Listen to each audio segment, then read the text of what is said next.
Welcome to Cabo. Hello, everybody. Josh here, and welcome back to Passport to Obsession.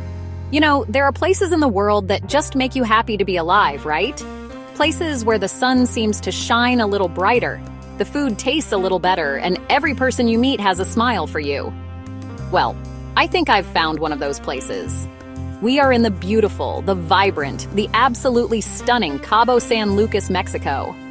It's a place where the desert meets two oceans, creating something truly magical. This isn't just a vacation spot, it's a feeling. It's the warmth on your skin, the sound of the waves, the taste of a fresh taco. I've been walking around with this goofy grin on my face since I got here, and I want you to feel it too. So, today, we're going on an adventure together. We're going to explore the top 10 must-see spots that make Cabo one of the most incredible destinations on the planet. From iconic natural wonders to hidden culinary gems, we're diving in head first. So, grab your sunglasses, maybe a margarita, it's 5 o'clock somewhere, right? And get ready for a dose of pure joy and wanderlust. All right, first up, we have to talk about the headliner, the big cheese, the main event. This is the postcard picture you've seen a million times, but let me tell you, seeing it in person is something else entirely. We're talking about El Arco, the arch of Cabo San Lucas. It's not just a rock, my friends. To get here, you hop on a boat, a panga, or a water taxi from the Marina. The ride itself is part of the fun. The wind is in your hair, you're bouncing on the waves, and then you see it. It just rises out of the water, this majestic golden-hued gateway. They'll show you where the sea lions are hanging out, barking their greetings. These guys are the real celebrities around here, just sunbathing on the rocks like they own the place. And they kind of do. You can't just look at it from a distance, though. You have to get close. You feel the spray of the sea. You see the different colors in the rock, the way the light hits it. Well, right next door is a little slice of paradise with a very romantic name, Playa Deamore, or Lover's Beach. And let me tell you, it's easy to fall in love with this place. It's this beautiful stretch of sand tucked away, accessible only by boat, which makes it feel like a secret you've been let in on. On one side, you have the calm, gentle turquoise waters of the Sea of Cortez. This is the swimming side, the relaxing side, the I'm just going to float here and forget all my troubles side. The water is so clear you can see the little fish swimming around your feet. It's absolutely perfect for a dip. But then, you walk just a few steps across the sand, through a little gap in the rocks, and everything changes, instantly. You're standing in front of the mighty Pacific Ocean. The waves are powerful, crashing against the shore with incredible force. They call this side Divorce Beach. It's wild, untamed, and you absolutely cannot swim here. After the tranquility of Lover's Beach, it's time to turn up the energy a little bit. Our next stop is the most famous beach in Cabo, the heart and soul of the daytime scene, Medano Beach. If Lover's Beach is a quiet, romantic dinner, Medano Beach is the big, loud, joyous family reunion where everyone is invited. This is where the action is, my friends. And the activities? Oh my goodness. If you can do it on water, you can do it here.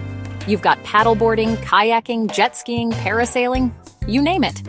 You can see people flying through the air, laughing as they get towed on a banana boat. It's a playground on the water.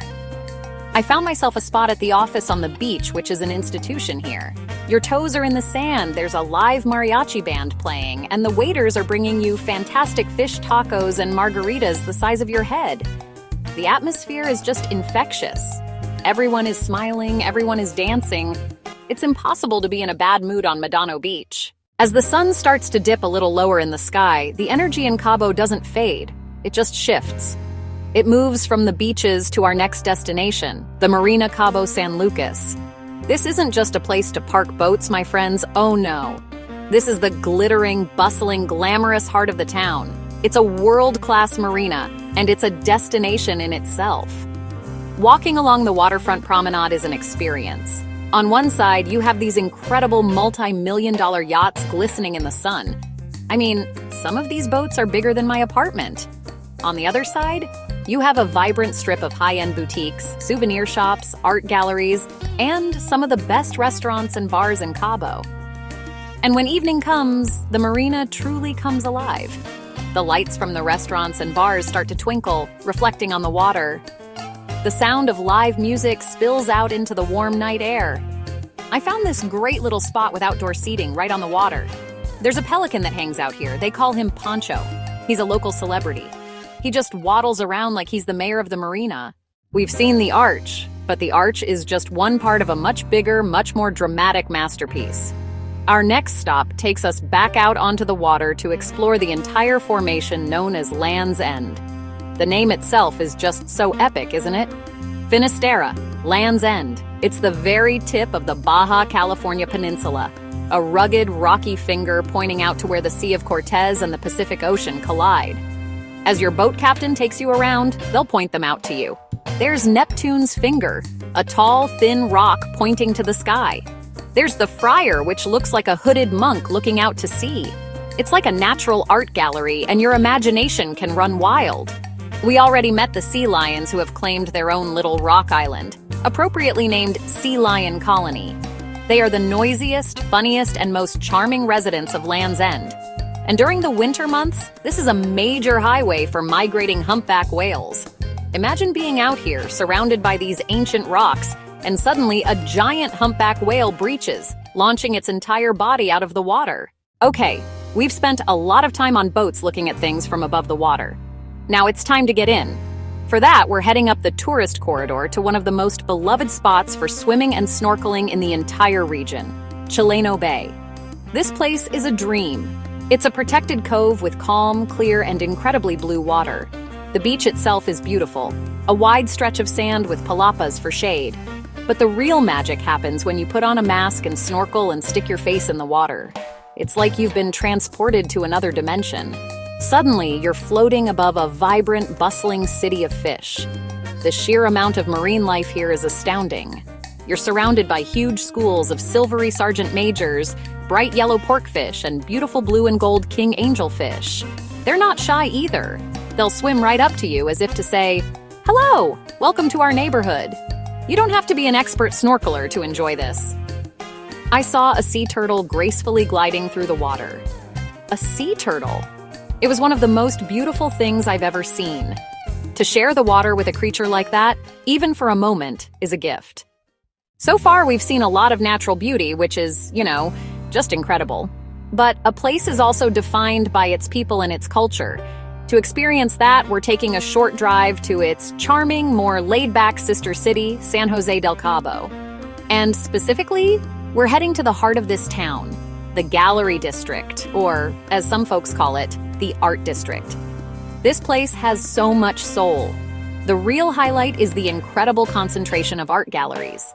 Tucked away in these beautiful old buildings are dozens of galleries showcasing the work of talented local, national, and international artists. The owners are often the artists themselves, and they're so passionate and happy to talk to you about their work. It's not stuffy or pretentious at all. It's welcoming. The best time to experience the Art District is on a Thursday evening from November to June. This is when they have the Art Walk. The galleries stay open late, they serve wine and cheese, and musicians play in the streets. The whole neighborhood turns into a big, sophisticated, festive block party. Artists are on the sidewalks doing live paintings. People are strolling, laughing, and connecting over art. We're about to go on a bit of a road trip, my friends, but I promise you, it is worth every single mile. We're heading about 2 hours away from Cabo to a place that the legendary explorer Jacques Cousteau himself called the Aquarium of the World. When you finally arrive in the tiny village of Cabo Pulmo, you feel like you've found a hidden gem. This is a place that proves what's possible when a community decides to protect its natural treasures. Decades ago, the reef here was suffering from overfishing. The local community made a brave decision. They stopped fishing and worked to have the area declared a national park. They became the guardians of the reef. And the results? They are nothing short of miraculous. The biomass, the sheer amount of fish, has increased by over 400% since the park was established. You're not just seeing fish, you're seeing massive schools of fish, thousands of them, moving together in a swirling vortex. You'll see giant groupers, graceful eagle rays, and huge schools of big-eyed jacks that form a tornado of fish around you. This is a reef that is thriving, pulsating with life. You're a visitor in a healthy, balanced ecosystem, and it's a profound experience. It shows that if we give nature a chance, it can come back, stronger and more beautiful than ever. You know me. A trip is not a trip without finding some amazing food. And I have found something so special, so unexpected, tucked away in the foothills of the Sierra de la Laguna Mountains. It's our next stop, Flora Farms. This is not just a restaurant, my friends. This is a destination. It's a 25-acre organic working farm with a world-renowned farm-to-table restaurant, a grocery store, a bar, and even cottages. As soon as you arrive, you know you're somewhere different. You're surrounded by fields of vegetables, herbs, and flowers. Chickens are roaming freely. The air smells of fresh soil and blooming jasmine. I took a tour of the farm before my meal, which I highly recommend. You see the heirloom tomatoes ripening on the vine, the different types of lettuce, the fragrant herb garden. You can literally see the field where the carrots on your plate were picked that morning. And the meal itself? Oh my goodness, I'm still dreaming about it. I had their famous pork chop from a pig raised right here on the farm. It was, without exaggeration, one of the best things I have ever eaten. The setting is just as wonderful as the food.